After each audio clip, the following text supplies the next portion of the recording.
નમસ્કાર, આપ જોઈ રહ્યા છો નેશન પ્લસ ન્યૂઝ. હું છું આપની સાથે હેતલ ભગત.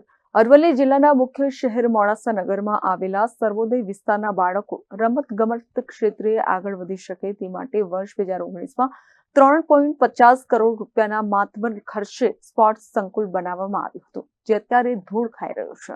ગુજરાત સરકારની થીમ છે કે રમશે ગુજરાત તો જીતશે ગુજરાત, ત્યારે આ થીમ અરવલ્લી જિલ્લામાં ધૂળ ખાઈ રહી છે.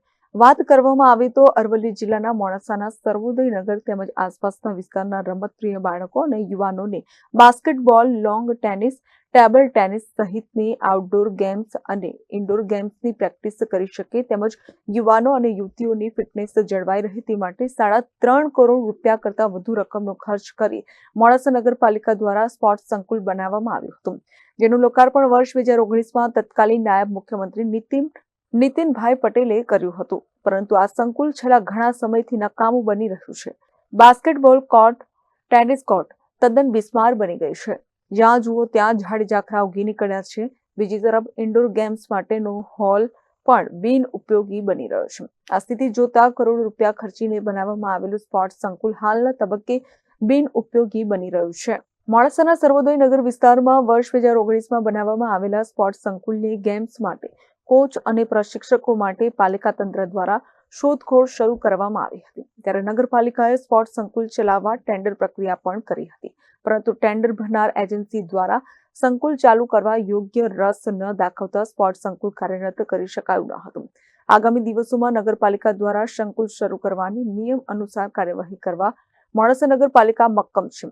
આગામી દિવસોમાં ટેન્ડર પ્રક્રિયા હાથ ધરવામાં આવશે. જો ટેન્ડર લેવામાં આવશે નહીં તો આગામી સમયમાં સ્પોર્ટ્સ ઓથોરિટી ઓફ ગુજરાતને સોંપવામાં આવશે તેવું નગરપાલિકા ચીફ ઓફિસરે જણાવ્યું હતું.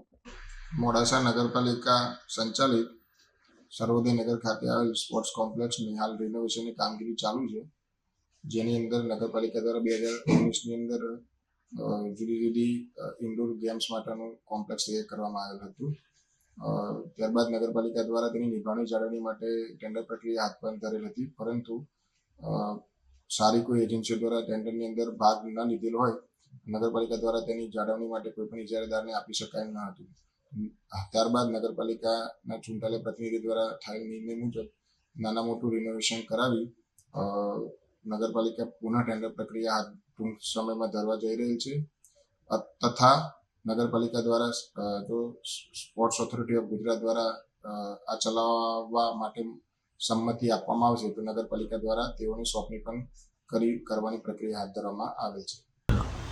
મોડાસા નગરપાલિકા દ્વારા 2019માં રમતગમતની સુવિધાના એક ભાગરૂપે સર્વોદય નગરમાં સ્પોર્ટ્સ સંકુલની બિલ્ડિંગ અને તેની વિવિધ સુવિધાઓ આપવા માટેની આઉટ રાઇટિંગની સુવિધાઓ પણ ઊભી કરવામાં આવી હતી. 2019માં અંદાજિત 60 થી 70 લાખ રૂપિયાના ખર્ચે આ બિલ્ડિંગ ઊભી કરવામાં આવી. આઉટર માટે બીજા 40 થી 50 લાખ રૂપિયા ખર્ચવામાં આવ્યા. અને ખરેખર નવાઈની વાત એવી છે કે પૂર્વ નાણામંત્રી નીતિનભાઈ પટેલ અને પૂર્વ સાંસદના હસ્તે આનું લોકાર્પણ કરવામાં આવ્યું, પરંતુ કેમ ના જાણે આજે આ સંપૂર્ણ સ્પોર્ટ્સ સંકુલ એક દયનીય હાલતમાં છે. મને જે માહિતી મળી એ પ્રમાણે મોડાસા નગરમાં વિવિધ ઇજારાદારો દ્વારા જે કામગીરી હાથ ધરવામાં આવે છે તેમના માણસોની રહેવા માટેની વ્યવસ્થા ત્યાં ઊભી થઈ હોય અને તેના કારણે અથવા તો અન્ય કોઈ કારણસર આજે સંપૂર્ણ શરમજનક સ્થિતિમાં આજે સંપૂર્ણ સંકુલ અને બહારની પરિસ્થિતિનું નિર્માણ થયું છે. નગરપાલિકા દ્વારા જ્યારે પણ આ બાબતમાં જ્યારે સામાન્ય સભાઓમાં મુદ્દાઓ આવે ત્યારે અમે અનેક તાર્કિક દલીલો પણ રજૂ કરતા હતા. હમણાં 50 લાખ આશરે જેવી માતબર રકમનું સમારકામ માટેનું ટેન્ડર બહાર પાડવામાં આવ્યું. ખરેખર આટલા મોટી રકમની ખર્ચો કરવા છતાં પણ આવા સંકુલો એક દયનીય સ્થિતિમાં હોય, જે ઉદ્દેશથી આ સંકુલોને બનાવવામાં આવ્યા છે તે ઉદ્દેશ સફળ ના થાય, તો હું માનું છું કે આ બાબતમાં ગંભીરતાપૂર્વક નગરપાલિકાના તંત્રએ અને શાસક પક્ષે વિચારવા જેવું છે. લોકસભામાં બીજેપીની સરકાર, વિધાનસભામાં બીજેપીની સરકાર, નગરપાલિકામાં બીજેપીની સરકાર, ટ્રિપલ એન્જિન હોવા છતાં પણ જો આવા કામો ના કરાવી શકતા હોય તો એ ખરેખર તંત્ર અને ભાજપના શાસક પક્ષના લોકો માટે શરમજનક ઘટના છે.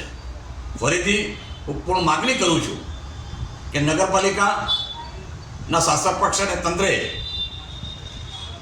એક તપાસ કરીને આટલી મોટી રકમનો જે ખર્ચો કર્યો હોય ને આની હાલત કઈ રીતે થઈ છે તે એક ચર્ચાનો વિષય બન્યો છે, તો તેના માટે સંપૂર્ણ તપાસ કરીને એક શ્વેતપત્ર બહાર પાડવું જોઈએ.